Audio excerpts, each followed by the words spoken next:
ইমিগ্রেশনের ইস্যুটা আমাদের রিয়েল এস্টেটের ব্যবসায় একটা বিরাট ইমপ্যাক্ট ফেলেছে।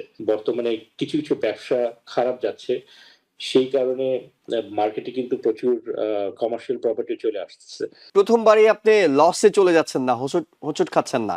যদি আপনি খেয়ে ফেলেন, হয়তো অনেকের এই একবারই ইনভেস্টমেন্ট করার মতো সুযোগ থাকে, সেখানে যদি তিনি লস করে ফেলেন ভুল গাইডেন্সের কারণে কিংবা ভুল করার কারণে, তাহলে আসলে পরবর্তীতে এই ব্যবসার ব্যাপারে তিনি আর আগ্রহী হবেন না। শুরুতে যে প্রশ্নটা করতে চাই সেটা হলো, নতুন ইনভেস্টররা যারা ইনভেস্টমেন্ট প্রপার্টিতে যান, রিয়েল এস্টেটে, তারা কি ধরনের ভুলগুলো করেন এবং সেগুলো এড়িয়ে যাওয়ার জন্য আপনার পরামর্শগুলো একটু শুনে নেব।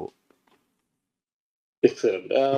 জুয়েল ভাই, আপনাকে অসংখ্য ধন্যবাদ আমাকে স্বাগতম জানানোর জন্য। পাশাপাশি আমি নিজে থেকে টিভিএন এর যেসব দর্শকবৃন্দ আমাদের আজকের অনুষ্ঠান দেখছে তাদেরকে অনেক ধন্যবাদ। তো আমি ডিটেইলস এ যাবার আগে আমার মনে হয় যে আমরা কিছুক্ষণ আগে আপনাদের যে কথোপকথনগুলি চলছিল জি। ইমিগ্রেশনের ব্যাপারে এই ব্যাপারগুলি জানার জন্য যখন আমি শুনতে পাচ্ছিলাম, আমারও মনে হচ্ছিল যে আসলে ইমিগ্রেশনের ইস্যুটা আমাদের রিয়েল এস্টেটের ব্যবসায় একটা বিরাট ইমপ্যাক্ট ফেলেছে। সব জায়গাতে। এটা শুধুমাত্র নিউ ইয়র্ক সিটিতে না, বাফেলো, নায়াগ্রা ফলস এবং অন্যান্য স্টেটেও। তো ডিসপাইট ওই ধরনের সিচুয়েশনটাকে আমরা যখন হ্যান্ডেল করছি, পাশাপাশি আমি অবশ্যই ধরে নিচ্ছি যে আমাদের যারা নতুন ইমিগ্রেন্ট কিংবা যারা এই দেশে নতুন এসেছেন, যারা ২-৩ বছর থাকার পরেই তারা চিন্তা করেন যে একটা বাড়ি কেনার জন্য, তাদের জন্য কিছুটা ডিফিকাল্ট সময় চলে এসেছে। বাট আমি দোয়া করি আ যে ভবিষ্যতে হয়তো সেই সিচুয়েশনটা তাদের আ সেই সমস্যা থেকে তারা মুক্তি পাবে।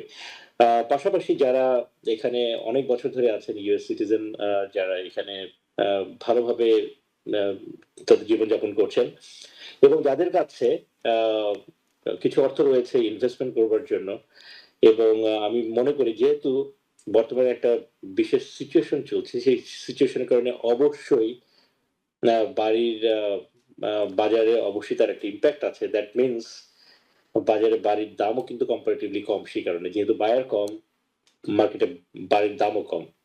তো আমরা যদি সেই ব্যাপারটাকে ধরে নিই, সেই ক্ষেত্রে ইনভেস্টমেন্ট এখন একটা শ্রেষ্ঠ সময় আমি মনে করি। তো আপনি যে প্রশ্নটা করেছেন যে ইনভেস্টমেন্টের ক্ষেত্রে কি, কি চ্যালেঞ্জ আমাদের থাকে এবং আমরা সেই সমস্যাগুলিকে কিভাবে সমাধান করতে পারি, তাই না? জুয়েল ভাই? জি, জি, তো জি। এটাই আমার প্রশ্ন ছিল। জি। তো আমি মনে করি গিয়ে যে বাজেট একটা বিরাট সব ব্যাপার আরকি। আসলে আপনি কি হাতে $৫০,০০০ দিয়ে শুরু করছেন না $১,০০,০০০ দিয়ে শুরু করছেন? সো বাজেটটা আপনার কাছে কি পরিমাণ? ধরেন আপনার বাজেট হয়তো সাফিসিয়েন্ট না। সেক্ষেত্রে আপনারা ২ জন বা ৩ জন বন্ধু মিলেও আপনারা শুরু করতে পারেন। কিংবা লোন নিয়েও শুরু করতে পারেন। পার্সোনাল লোন নিয়ে আপনারা একটা ইনভেস্টমেন্ট এর কথা চিন্তা করতে পারেন। সো বাজেটটা একটা বিরাট ফ্যাক্টর।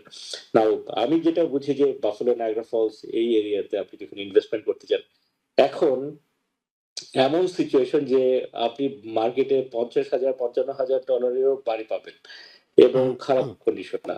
সামান্য কিছু কাজ করলেই হয়তো সেটা লিভেবল হয়ে যাবে।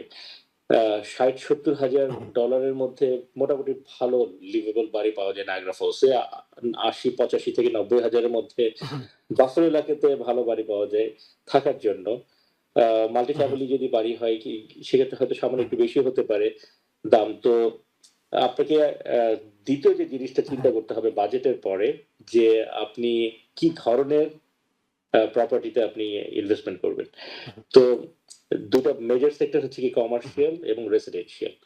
তো কমার্শিয়াল বলতে আমরা যেটা বুঝি যে ৪ ইউনিটের বেশি যদি কোন প্রপার্টি হয়, যে ৫ ইউনিট, ৬ ইউনিট, ৭ ইউনিটের একটা বাড়ি, সেটা হচ্ছে কমার্শিয়াল ধরলাম।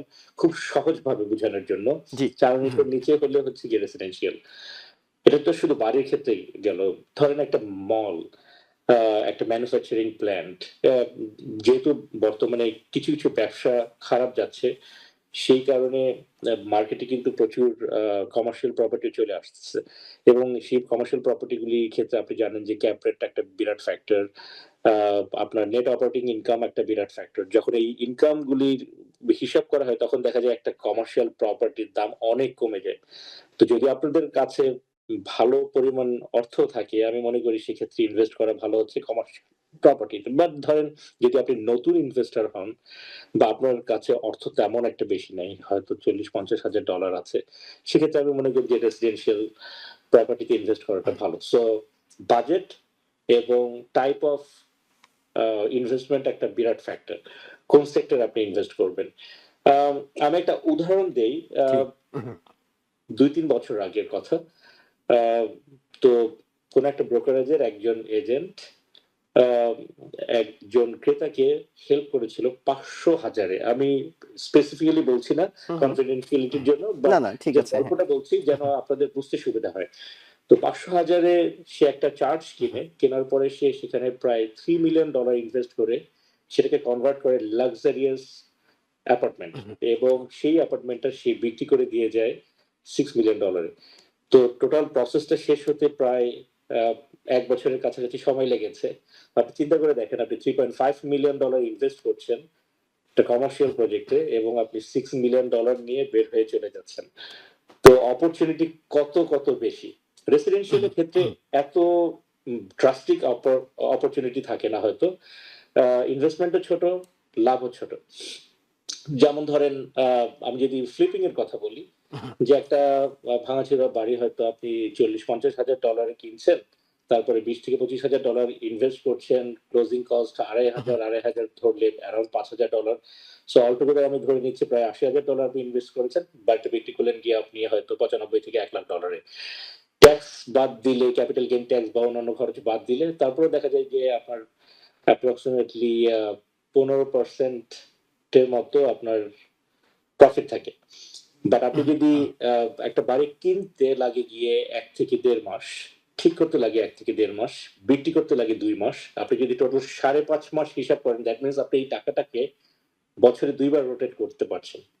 সো আপনি যদি এক রোটেশনে যদি ১৫% হয়, আপনি ২ রোটেশনে কিন্তু ৩০% আপনি ইনভেস্টমেন্ট রিটার্ন নিয়ে আসতে পারছেন। হুম।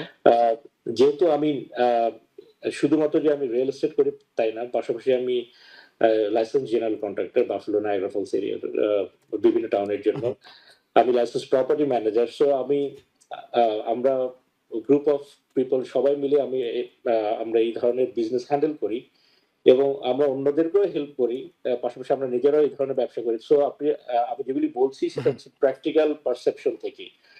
তো আপনি যদি সত্যি আ এই ব্যাপারে মানে আ আপনি সিরিয়াস থাকেন, সেক্ষেত্রে অবশ্যই ফ্লিপিং এর ব্যবসা অনেক ভালো ব্যবসা। ধরেন আপনার সেই পরিমাণ এক্সপেরিয়েন্স নাই ফ্লিপিং এর জন্য। সেক্ষেত্রে আমি মনে করি যে আপনি প্যাসিভ ইনকাম যদি পেতে চান, যে একটা আ মোটামুটি ধরেন একটা বাড়ি কিনলেন, সেটাকে একটু ঠিক করে নিলেন, এরপর ভাড়া দিলেন। অবশ্যই ভাড়ার ক্ষেত্রেও আপনি ভাড়া পাচ্ছেন। আ নির্ঝঞ্ঝাট জীবন, তেমন একটা চ্যালেঞ্জ নাই। Uh so you need to decide আপনি কোন রাউটে যাবেন। আপনি কি রেন্টিং এর জন্য যাবেন না ফ্লিপিং এর জন্য যাবেন। এখন ফ্লিপিং এর জন্য যদি যান, রেন্টিং এর অংশটা আমরা সবাই বুঝি। জি। ফ্লিপিং এর ক্ষেত্রে আসি। আপনি আ যদি একটু সংক্ষেপ করে বলেন তাহলে আমরা অনেকগুলো প্রশ্ন আপনাকে করতে পারি। জি। আচ্ছা। তো লাস্টে ফ্লিপিং এর অংশটাই যাই। ফ্লিপিং এর ক্ষেত্রে আমি মনে করি যে এক্সপেরিয়েন্স একটা বিরাট ফ্যাক্টর। যদি আপনি নতুন হন, সেক্ষেত্রে আমি মনে করি ফ্লিপিং এ না যাওয়াটাই বেটার। এমন কারো সাথে বিজনেসটা পাশাপাশি জয়েন্ট ভেঞ্চার এ করা উচিত যার কিছুটা অভিজ্ঞতা আছে ফ্লিপিং এর ক্ষেত্রে। সো আপনার ১ম প্রজেক্টটা আপনি যেন কোন ভুল না করেন। ১ম প্রজেক্টে আপনার এক্সপেরিয়েন্স গেইন করেন, ২য় প্রজেক্টে না হয় আপনি একা করলেন। জি। এভাবে যদি করা যায় আমার মনে হয় যে সেক্ষেত্রে চ্যালেঞ্জ গুলি অনেক কমে আসে। জি, এবং এটাই সবচেয়ে গুরুত্বপূর্ণ যে ১ম বারেই আপনি লসে চলে যাচ্ছেন না, হোঁচট খাচ্ছেন না। যদি আপনি খেয়ে ফেলেন হয়তো অনেকের এই একবারই ইনভেস্টমেন্ট করার মতো সুযোগ থাকে। সেখানে যদি তিনি লস করে ফেলেন ভুল গাইডেন্স এর কারণে কিংবা ভুল করার কারণে, তাহলে আসলে পরবর্তীতে এই ব্যবসার ব্যাপারে তিনি আর আগ্রহী হবেন না।